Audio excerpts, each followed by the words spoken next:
बर्तन खाना और ससुराल पार्ट 2।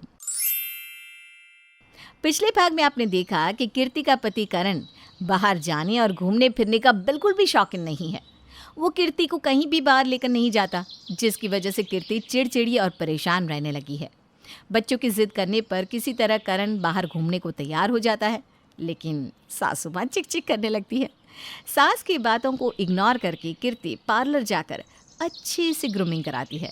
वो सोचती है कि घर का काम कामवाली को समझाकर वो आराम से बाहर घूमने जाएगी। अब आगे कीर्ति हेयर कट, वैक्सिंग और मैनिक्योर कराने के बाद खुश होती हुई अपने घर पहुंचती है।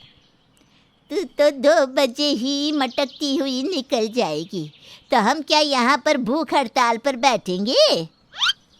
मम्मी जी, अभी तो 1 ही बजा है। वैसे अब तक तो कमला को आ जाना चाहिए था। मैं तो ये सोचकर निश्चिंत बैठी थी कि कमला आकर खाना बना रही होगी। अरे वो कम वक्त क्या कम काम चोरी करती है। आज फिर कोई बहाना बना लिया होगा उसने। सबको यहाँ मुफ्त के पैसे चाहिए, काम करने के लिए किसी से मत कहो। अरे मम्मी जी, शुभ शुभ बोलिए। ज़रूर किसी के यहाँ कोई मेहमान आए होंगे, तभी उसे काम करते करते हुए लेट हो गया होगा। आप चिंता मत करो, बस आती होगी। अरे तो क्या उस नासपिटी के इंतजार में हम पेट पर पट्टी बांध कर बैठ जाए? हर हफ्ते इसका यही ड्रामा रहता है। कभी कहेगी मेहमान आ गए थे, कभी बीमारी का बहाना बनाएगी, और तो और ज़्यादातर इसकी छुट्टी शनिवार रविवार को ही होती है, ताकि तू घर में रहकर खाना बनाए और उसे कोई कुछ कह ना पाए। मैं तो कहती हूँ 6 आदमी का खाना बनाने में वक्त ही कितना लगता है। एक हम थे, हमने अपने ज़माने में अकेले 20-20 लोगों के परिवार संभाले। एक ये आजकल की बहू है, हर काम के लिए इनके पास मशीन है, फिर भी टाइम का रोना रोती रहती है। मैं तो कब से बोल रही हूँ, निकाल बाहर करो इस काम चोर को। इसके बेस्वाद खाने के इंतज़ार में बैठे आधे होते रहो कि मैडम अब आएगी और खाना बनाएगी। देखिए माँ जी, मैं ना अभी बाहर घूमने जा रही हूँ और इस समय मैं अपना मूड बिल्कुल ख़राब नहीं करना चाहती हूँ। मैंने ये खाना बनाने वाली खुद के आराम के लिए नहीं रखी है, मजबूरी में रखी है, और आप ये बात अच्छे से जानती हैं। तब भी 2 बात सुनाए बिना आपको चैन नहीं होता। आपको पता तो है कि दोपहर में मुझे बच्चों को लाने जाना होता है, जिसमें 1.5 घंटे से भी ज़्यादा समय लग जाता है। अभी यहाँ खड़ी होकर ज़बान ही लड़ाई जा रही है, ये नहीं कि इतनी देर में सब्जी छौंक दे।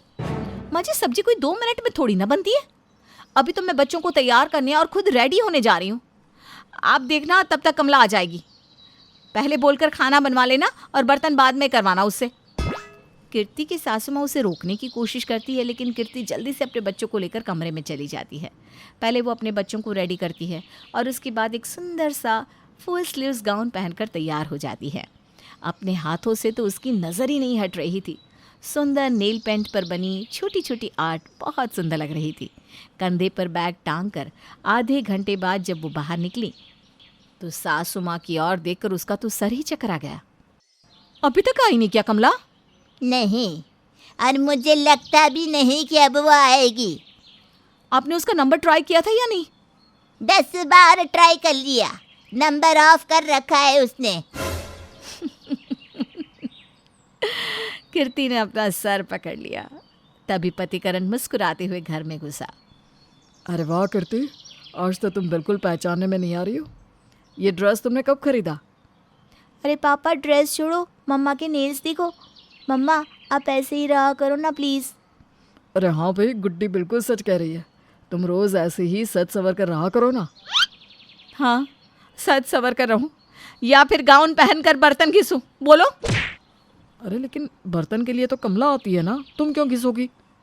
हाँ, तुम्हारी माँ के अलावा 10 घर की नौकरानी से भी मेरी खुशी देखी नहीं जाती ना। तुम्हारी माँ साथ चलेगी नहीं और नौकरानी काम करने आएगी नहीं, तो कुल मिलाकर काम तो मुझे ही करना है। बस मन गया वीकेंड, हो गई आउटिंग। देखो कीर्ति, अब तुम ऐसी बातें मत करो, बच्चों का दिल मत दुखाओ। हाँ, दिल तो बस तुम्हारे पास है ना, हमारा कोई दिल थोड़े ना है। मम्मी, आप जल्दी जल्दी काम निपटा लो, हम आपका वेट कर रहे हैं। प्लीज़ जल्दी से आओ ना मम्मी। छोटू की बात सुनकर कीर्ति जाकर सब्जी काटने लगती है। अच्छा ऐसा करो, तुम सब्जी बनाओ, बर्तन मैं साफ़ कर देता हूँ, जल्दी से काम खत्म हो जाएगा। ज्यादा जोरू का गुलाम ना बन।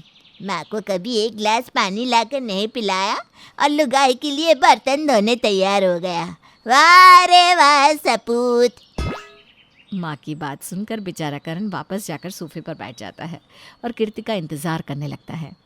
हाथों पर मैनिक्योर और नेल आर्ट करा के इठलाती कीर्ति की खुशी अब हवा हो गई थी। बहू, ये ऐसे बाल बिखेर कर मेरी रसोई में घुसने की जुर्रत भी मत करना। पहले इन्हें बांधकर जुड़ा बनाओ, जाओ। पता है ना, अगर खाने में एक भी बाल आ गया तो तेरे पापा जी पूरी की पूरी थाली ही सरका देते हैं। बिना बात दोबारा बनाना पड़ जाएगा सारा खाना।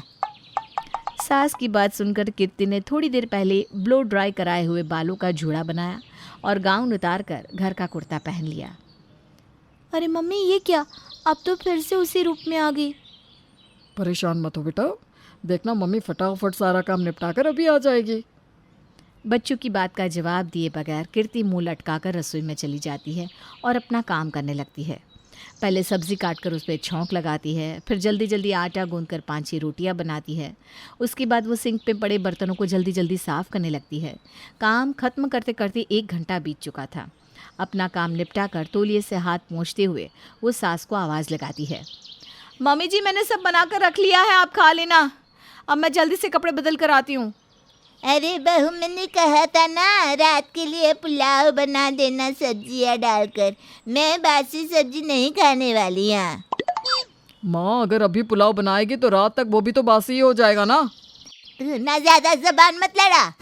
पता है तुझे बाहर जाने की कितनी आग लग रही है।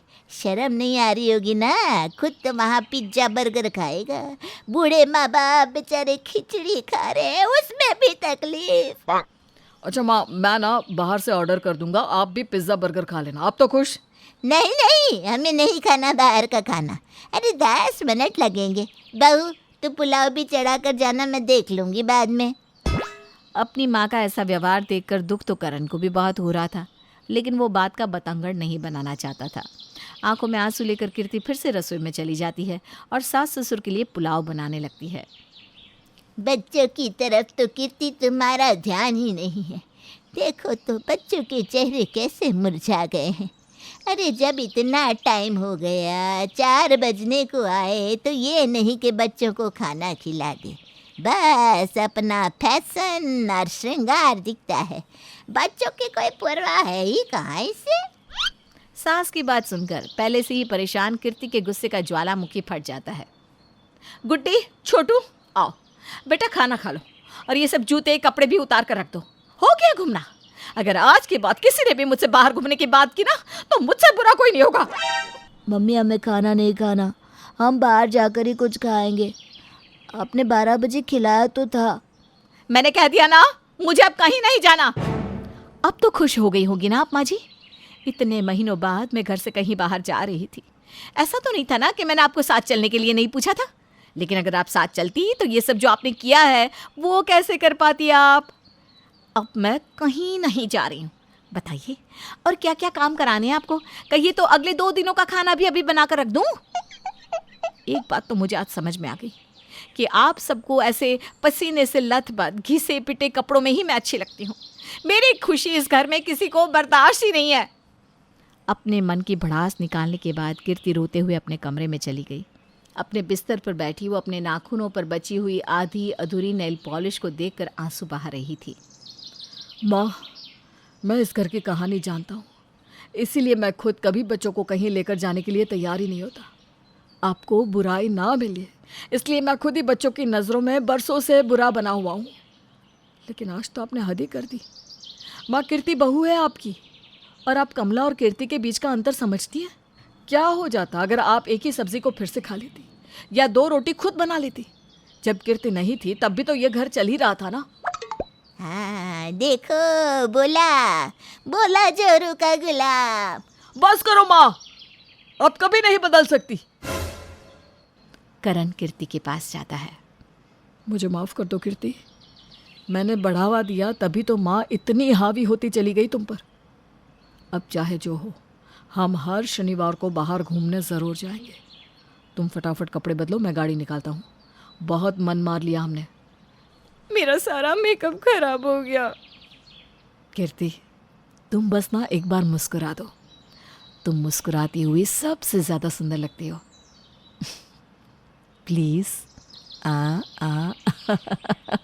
हो गया मेकअप।